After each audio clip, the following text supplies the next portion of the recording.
Hi centum of viewers, வணக்கம், வந்தனம், நமஸ்கார். நான் உங்கள் கபிலன். இன்னைக்கு நம்ம என்ன டாபிக்னோட நான் வந்திருக்கேன்னா, இந்த சிப்பாய் கழகம், அதாவது 1857 ஏற்பட்ட சிப்பாய் கழகம்.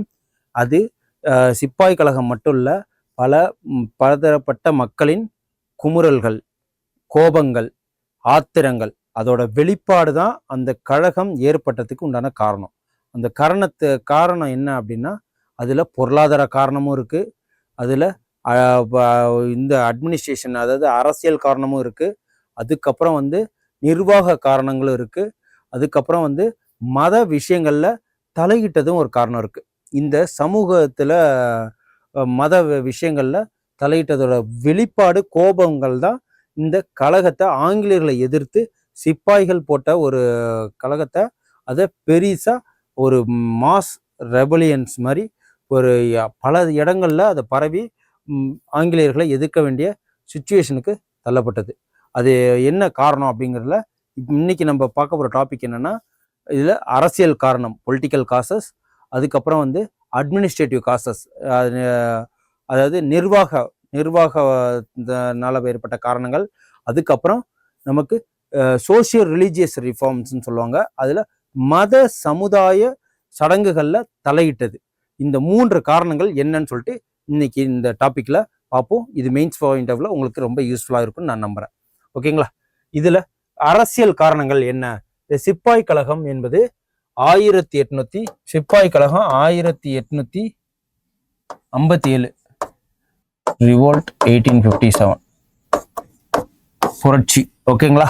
இந்த அரசியல் காரணங்கள் என்ன, பொலிட்டிக்கல் காசஸ் என்ன அப்படின்னு சொல்லிட்டு பார்த்துருவோம். கிழக்கிந்திய கம்பெனியின் அதிகாரத்தை பெருக்கி கொள்ளும் பேராசை கொள்கை. அது என்னென்ன கொள்கை அப்படின்னு பார்த்தீங்கன்னா, இந்த வலிமையான அதிகாரம், எஃபெக்டிவ் கண்ட்ரோல், துணைப்படை திட்டம், அப்புறம் நாடு இழக்கும் கொள்கை. இந்த 3 கொள்கையும் இந்த டல்ஹௌசி பிரபுனால், அப்புறம் கானிங் பிரபுனால் கொண்டு வரப்பட்ட அந்த ஒவ்வொரு விஷயங்கள். அதுக்கப்புறம் ரயத்வாரி சிஸ்டம், மஹல்வாரி சிஸ்டம், அப்புறம் ஜமீன்தாரி சிஸ்டம்.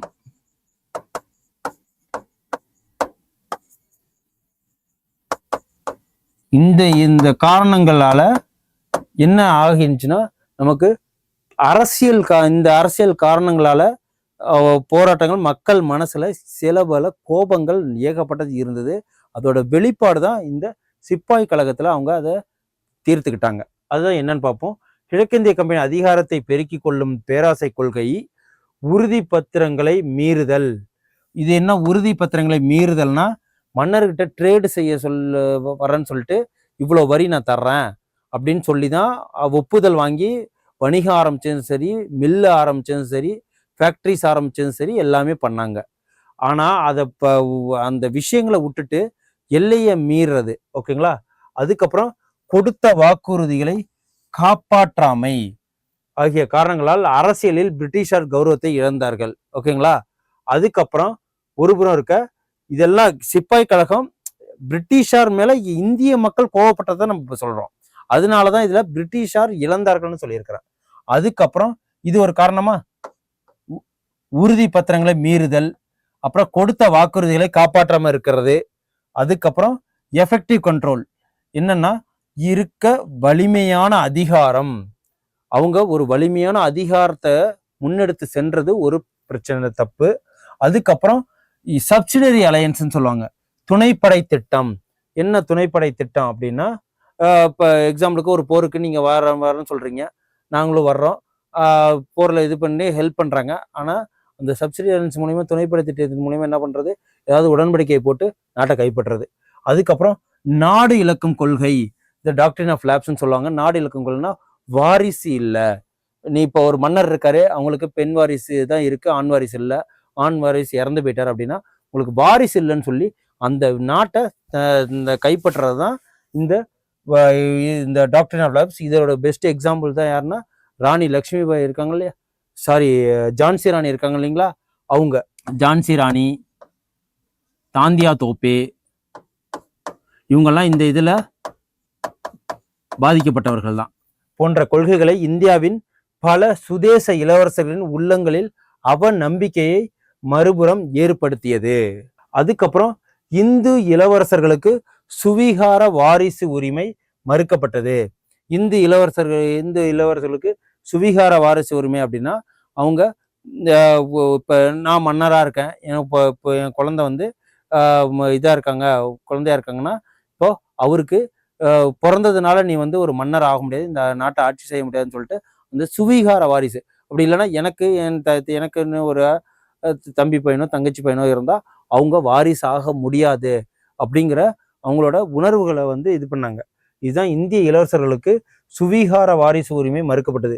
இளவரசர் பக்ருதீன் 1252 இறந்தபோது முகலாய அரசு அவமானப்படுத்தப்பட்டது.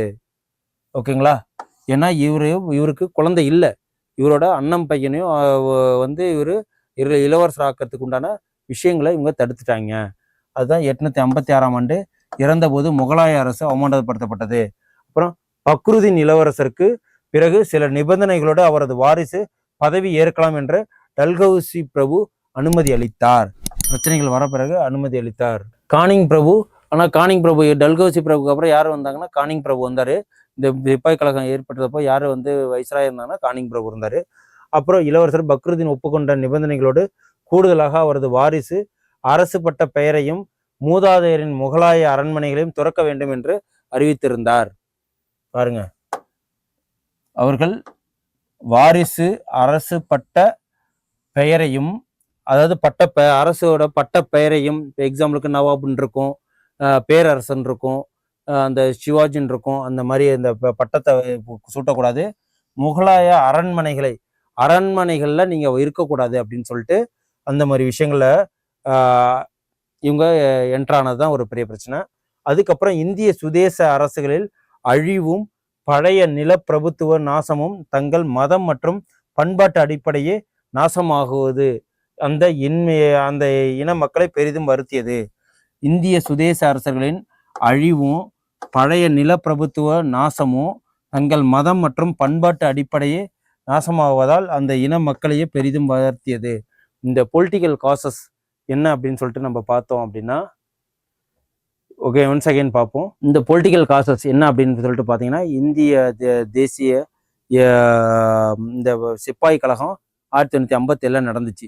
இப்போ அதை ஆட்சி அப்போதைக்கு யார் பண்ணிக்கிட்டு இருந்தாங்கன்னா, பிரிட்டிஷோட அனுமதியின் பேரில் அவங்க 1606 இங்கே இந்தியாவில் ஊடுருவி அவங்க ட்ரேடு பண்ணுறதுக்கும் வணிகம் செய்வதற்கும் அப்புறம் ஃபேக்ட்ரிஸ் இது பண்ணி அவங்க பொருட்களை இங்கே வந்து சேல்ஸ் பண்ணுறதுக்கும் அந்த உரிமைகளை தான் பெற்றிருந்தாங்க.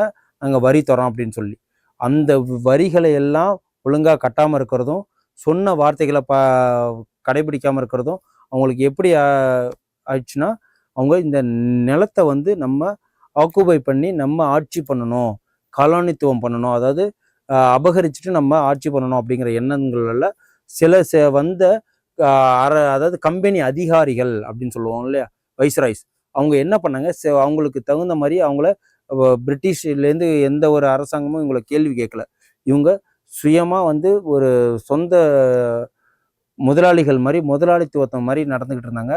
இவங்க தான் வந்து எஜுகேஷனை நமக்கு இன்ட்ரடியூஸ் பண்ணி வச்சது, இவங்க தான் வந்து ரயில் பாதையை நமக்கு இன்ட்ரடியூஸ் பண்ணி வச்சது, இவங்க தான் டெலிகிராஃப் அதெல்லாம் நமக்கு இதெல்லாம் கொடுத்தாலும் இவங்க என்ன பண்ணியிருக்கிறாங்க, அவங்க அந்த காலகட்ட மக்களோட உணர்வுகளை தூண்டினார்கள். உணர்வுகள் மேலே கையை வச்சதுனாலையும், அவங்க மதிப்பு வாய்ந்த அரசர்கள் மேலே கை வச்சதுனாலையும் இவங்களுக்கு கொதிப்பு அதிகமாக இருந்தது.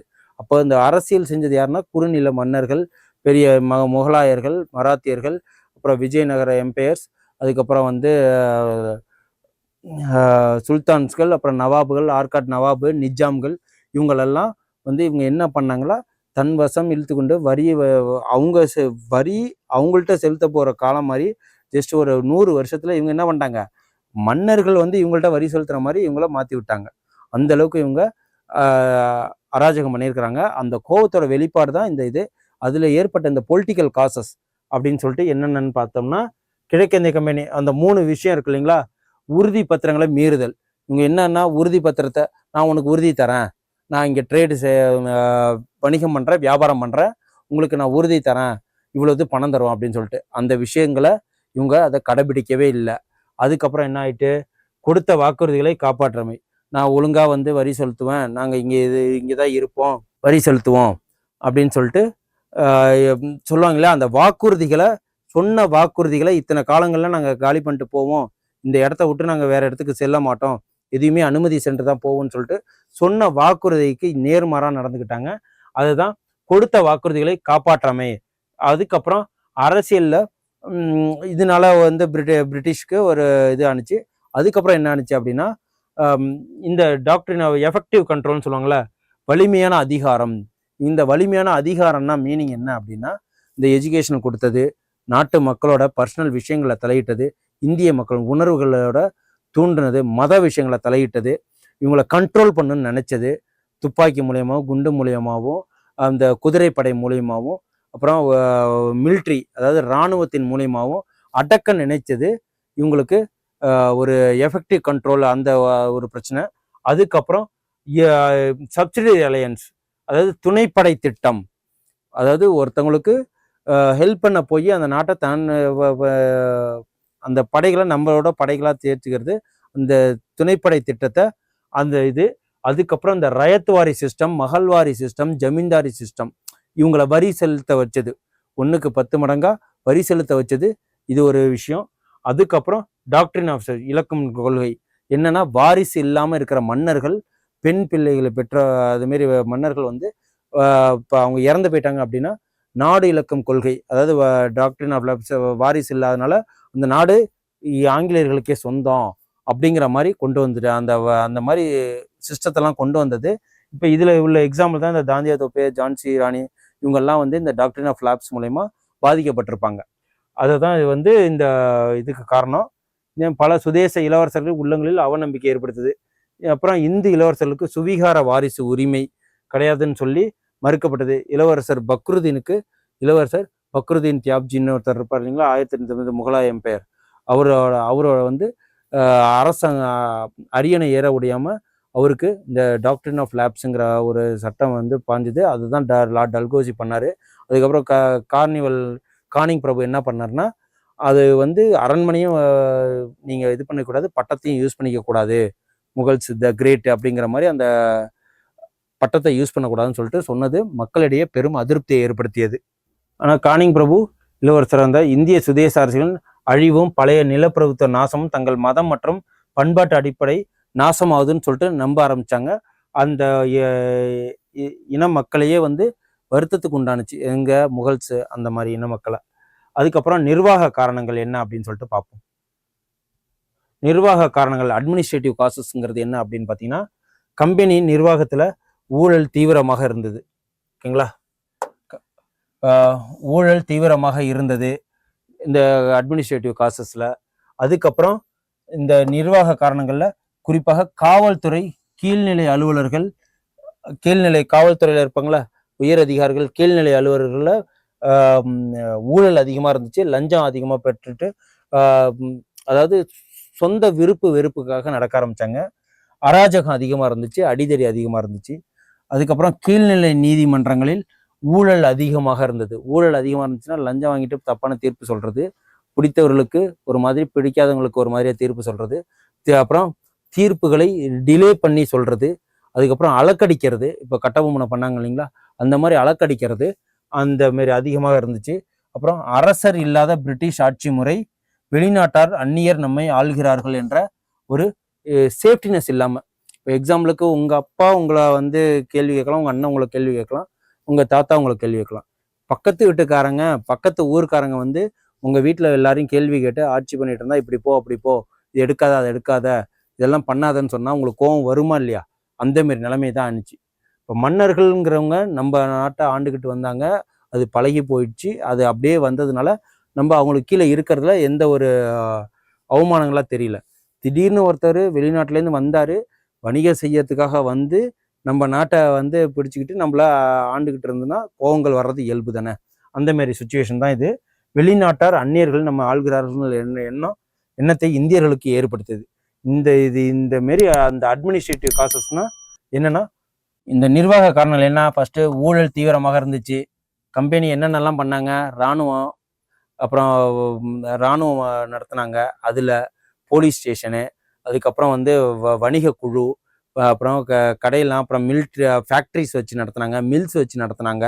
இந்த இடத்துலலாம் என்ன பண்ணாங்க, ஆங்கிலேய அதிகாரிகள் அதிக நேரம் இந்தியர்களை வேலை பார்க்க வச்சது, போதிய சம்பளம் கொடுக்காதது, பதவி உயர்வு கொடுக்காதது, அதுக்கு மேலே இழிவாக நடத்துறது, இந்த மாதிரி சில காரணங்கள், அப்புறம் ஊழல் செஞ்சது, அந்த மாதிரி காரணங்களால இது. அதுக்கப்புறம் காவல்துறையில் அப்படின்னு சொன்னால், காவல்துறை என்ன பண்ணுவாங்க, தன்னோட சொந்த வெறுப்புக்காக பொது இடங்களில் கூட்டக்கூடாதுங்கிறதுக்கு, அப்புறம் வந்து யாரை பார்த்தாலும் அடிக்கிறது, அதுக்கப்புறம் அவங்க அர்த்தமே இல்லாமல் சிறை பிடிச்சிட்டு செல்றது, தன்னோட சொந்த விஷயத்துக்காக, தன்னோட சொந்த விஷயங்களுக்கு யூஸ் பண்ணுறது, மக்களை ஒரு அடிமையாக பார்த்தது.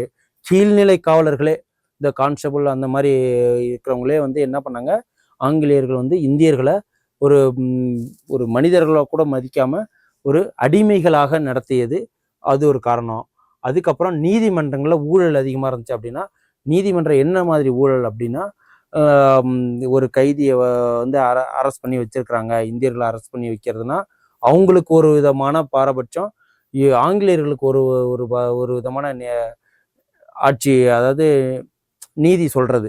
இப்போ இந்தியர்கள் ஏதாவது ஒரு தப்பு பண்ணிட்டாங்க அப்படின்னா அவங்களுக்கு சிறை தண்டனை, நாடு கடத்துறது, கடுங்காவல் தண்டனை, 1 வருஷம், 7 வருஷம், 10 வருஷம், அந்த மாதிரி அந்த செக்கிழுக்கிறது, அந்த மாதிரி இந்த தண்டனை கொடுக்கறது.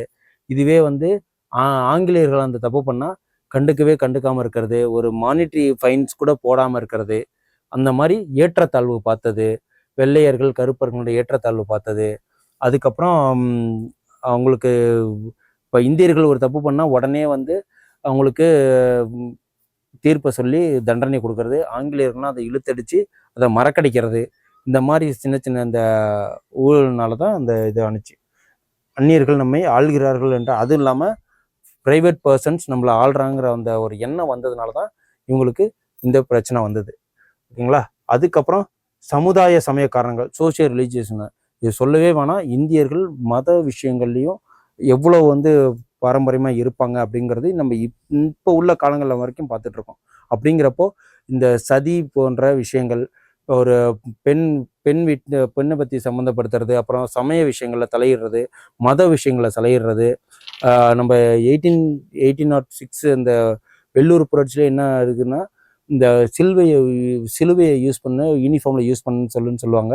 அதுக்கப்புறம் அந்த தொப்பியில் வந்து மனிதர்களோட தோல் பொருட்களை யூஸ் பண்ணியிருப்பாங்கன்னா அதுலேயே ஒரு புரட்சி ஏற்படுத்தியிருக்கோம்.